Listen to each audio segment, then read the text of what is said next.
Pasukan Hamas dikabarkan bangkit dengan menambah jumlah prajuritnya. Namun, jumlah penambahan milisi baru yang bergabung masih simpang siur. Sejumlah media memiliki jumlah versinya masing-masing. Sementara dari versi penambahan jumlah tersebut berbeda dengan versi agresi militer dari pasukan pertahanan Israel. IDF disebut-sebut berbohong dengan jumlah pasukan Hamas yang terluka akibat pertempuran. Baik The Jerusalem Post maupun Channel 12 telah menerima informasi yang menunjukkan bahwa Hamas tengah melakukan upaya bangkit dengan merekrut pasukan baru.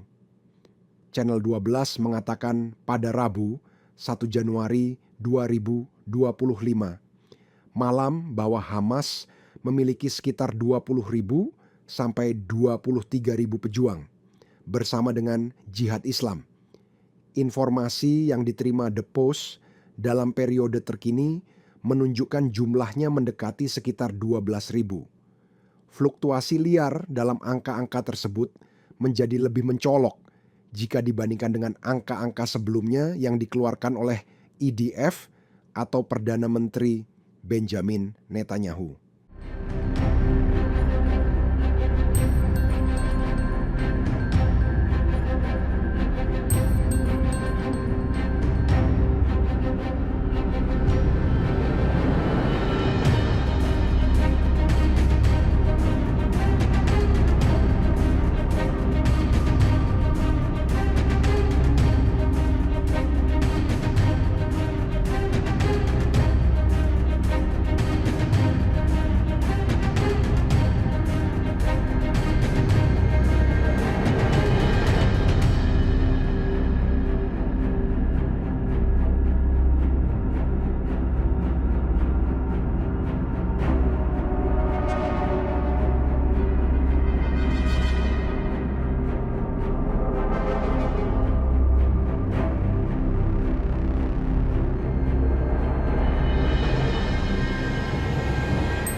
Download Tribun X sekarang, menghadirkan lokal menjadi Indonesia.